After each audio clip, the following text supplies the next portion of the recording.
সম্প্রতি কুষ্টিয়া এক দরবার শরীফের পীরকে ধর্ম অবমাননার অভিযোগ এনে পিটিয়ে হত্যা করা হয়েছে। ভাঙচুর ও অগ্নিসংযোগের ঘটনাও ঘটেছে। এ ধরনের ঘটনাগুলোকে দেশের নানা প্রান্তে আমরা প্রায় ঘটতে দেখি।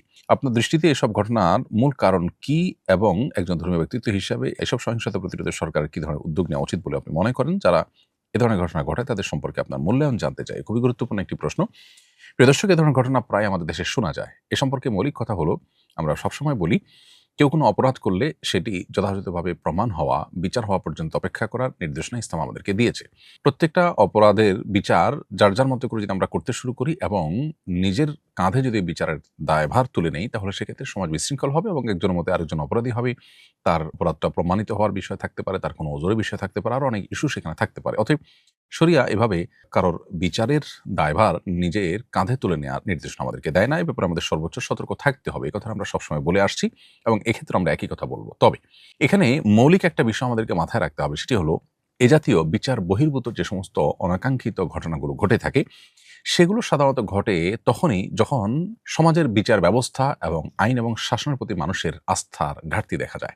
অর্থাৎ গুড গভর্নেন্স বা সুশাসনের অভাবে সমাজে মানুষ যখন জানে যে এ ধরনের অপরাধ করে মানুষ পার পেয়ে যায়, তখন মানুষ বিচারের দায়ভার নিজের কাঁধে তুলে নিতে বাধ্য হয়। অর্থাৎ আশাহত হয়ে মানুষের আসলে যাওয়ার কোনো জায়গা থাকে না। এজন্য এ ধরনের ঘটনা রোধে মূলত কাজটা করতে হবে সরকারকে, রাষ্ট্রকে। অর্থাৎ সুশাসন প্রতিষ্ঠা করতে হবে। আইন এবং বিচার এবং আইনের শাসন, এটাকে যদি প্রতিষ্ঠা করা যায়, তাহলে সেক্ষেত্রে মানুষ আসলে বিচারের দায়ভার নিজের কাঁধে কখনো তুলে নেবে না। এবং এ ধরনের ঘটনা বন্ধ করার বা কমিয়ে আনার একমাত্র উপায় হলো সুশাসন প্রতিষ্ঠা করা। সেটা যদি না হয়, তাহলে আপনি যতই বলেন না কেন, একজন মানুষ আঘাতপ্রাপ্ত হয়েছেন, তিনি পাল্টা আঘাত করবেন। তিনি সংক্ষুব্ধ হয়েছেন, সংক্ষুব্ধ হয়ে তিনি রিয়্যাক্ট করবেন। কারণ হলো তিনি জানেন যে এটাতে আসলে আইন এবং প্রচলিত বিচার ব্যবস্থায় তেমন কিছু হবে না। এই যে একটা অনাস্থা, এটা দূর করা যদি না যায়, তাহলে সেক্ষেত্রে সমাজ থেকে এগুলো আসলে দূর করা সম্ভব নয়। যে ব্যক্তি সম্পর্কে এটি বলা হচ্ছে, তার সম্পর্কে যতটুকু জানা গেছে সেটা হলো যে তিনি বেশ গুরুতর বেশ কিছু কথা বলেছেন। কোরআন সম্পর্কে তার জঘন্য কথাবার্তা আছে এবং ইসলাম সম্পর্কে যে সমস্ত অবমাননাকর কথা তিনি বলেছেন, একজন মুসলিম সংক্ষুব্ধ হওয়াটাই স্বাভাবিক। এই যে মুসলমানরা সংক্ষুব্ধ হচ্ছে, এ পর্যন্ত কেন যেতে হচ্ছে? তার এই সমস্ত ভিডিও যখন প্রচারিত হচ্ছে, ছড়িয়ে পড়ছে, তখন প্রশাসন তাকে আইনের আওতায় আনা, শুধুমাত্র গ্রেপ্তার করে তাকে সুরক্ষা দেওয়া নয়, তাকে বিচারের মুখোমুখি করা এবং এটাকে তদন্ত করে তদন্ত সাপেক্ষে তার যথাযথ বিচার নিশ্চিত করা, এটা তো প্রশাসনের দায়িত্ব ছিল। কিন্তু তারা কি সে দায়িত্ব পালন করেছে? তারা সে দায়িত্ব পালন না করে জনগণ যখন আস্থাহীনতায় ভোগে, তখন তাদেরকে দোষারোপ করা ঢালাওভাবে, এটা কোনো অবস্থাতে ইনসাফপূর্ণ কথা নয়। অতএব আমাদেরকে মূল জায়গাটাতে মনোযোগ দিতে হবে যে কোন জায়গাটাতে অভাব আছে, সে অভাবটা দূর করার জন্য সর্বোচ্চ সচেষ্ট থাকতে হবে। একদিকে মানুষকে সংক্ষুব্ধ করার মতো বিষয়গুলোকে বন্ধ করার উদ্যোগ নিতে হবে। দ্বিতীয়ত, এরকম অপরাধ কেউ করলে সাথে সাথে সেটির বিরুদ্ধে কার্যকর ব্যবস্থা গ্রহণ করতে হবে এবং একই সাথে আমরাও আমাদের প্রত্যেককে যার যার জায়গা থেকে সংযমী এবং ধৈর্যশীলতার পরিচয় দিতে হবে। এক কবিরাজ বলেছেন, প্রতিদিন সকালে 7টি করে আজোয়া খেজুর খেলে জাদুটোনা থেকে বাঁচা যায়। এটা কি সঠিক? জাদুটোনা থেকে বাঁচার কোরআন সুন্নাহ সম্মত পরামর্শ দিবেন প্লিজ।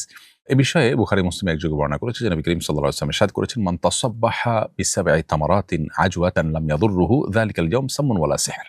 যার অর্থ হলো, নবীজি সাল্লাল্লাহু আলাইহি ওয়াসাল্লাম বলেছেন, কেউ যদি সকালবেলা 7টি আজওয়া খেজুর খান, এই আমল যদি কেউ করেন, তাহলে সেক্ষেত্রে সেই দিনে তার কোনো বিষ কিংবা কোনো জাদু কোনো ক্ষতি করতে পারবে না। এজন্য ব্ল্যাক ম্যাজিক বা জাদু থেকে বাঁচার জন্য নিয়মিত সকালবেলা 7টি খেজুর খাওয়ার, বিশেষ করে আজওয়া খেজুর খাওয়ার অভ্যাস করা উচিত। কোনো কোনো বর্ণায় অবশ্য আলিয়া নামক আরেক খেজুরের কথা বলা হয়েছে। এজন্য অনেক উলামা ইকরাম বলেছেন সাধারণভাবে যে কোনো খেজুরের জন্য এটি প্রযোজ্য, অনেকে বলেছেন না, এটি আজওয়া অথবা আলিয়ার ক্ষেত্রে প্রযোজ্য।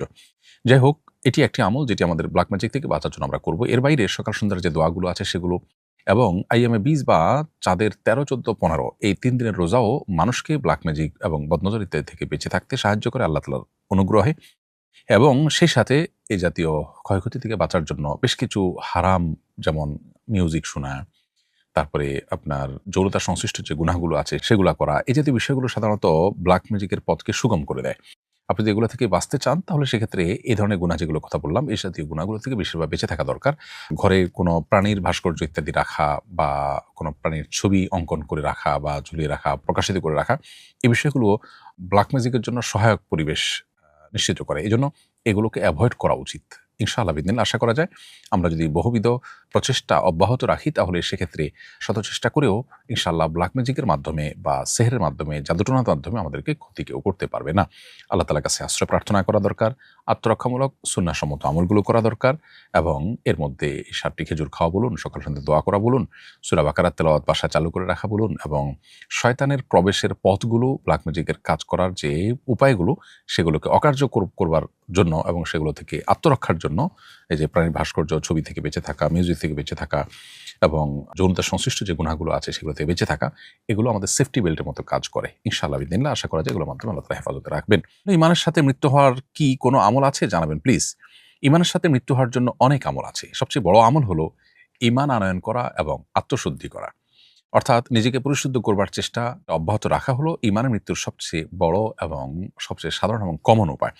কারণ কোরআন কারীমে আল্লাহ তাআলা বলেছেন, ফামান আমানা ওয়া আসলাহা ফালা খাউফুন আলাইহিম ওয়া লা হুম ইয়াহজানুন। যারা ঈমান আনবে এবং নিজের সংশোধন করে নিবে তাদের কোনো পেরেশানি থাকবে না। অতএব ঈমান আনা এবং আত্মশুদ্ধি করা, নিজেকে সবসময় প্রতিনিয়ত ভুল থেকে সঠিকতার পথে নিয়ে আসার চেষ্টা অব্যাহত রাখা, এটাই হলো ঈমানের মৃত্যুর সবচেয়ে বড় এবং কমন কারণ। পাশাপাশি বিভিন্ন আমলের বিনিময়ে জান্নাতের কথা বলা হয়েছে, শুভ পরিণতির কথা বলা হয়েছে, সবগুলোই ঈমানে মৃত্যুর আমল হিসেবে বিবেচিত হতে পারে। যেমন নবী করিম সাল্লাল্লাহু আলাইহি ওয়াসাল্লাম আমাদেরকে দোয়া শিখিয়েছেন, আমরা যেন আল্লাহর কাছে দোয়া করি যে আল্লাহ আমরা যেন ভালো পরিণতির দেখা পাই, আমাদের পরিণাম যেন ভালো হয়, হোসনে খাতেমাহ বা শেষ পরিণাম যেন আমাদের ভালো হয়। অতএব আল্লাহ তাআলার কাছে সে দোয়া আমরা নিবেদন করতে পারি, আল্লাহ যেন আমাদেরকে মৃত্যু দেন ঈমানের সাথে। ওয়াতাওয়াফানি মুসলিমা, কোরআনে কোনো দোয়া আল্লাহ তাআলা আমাদেরকে শিখিয়েছেন, হে আল্লাহ আমাকে মুসলিম করে আপনি মৃত্যুবরণ করুন।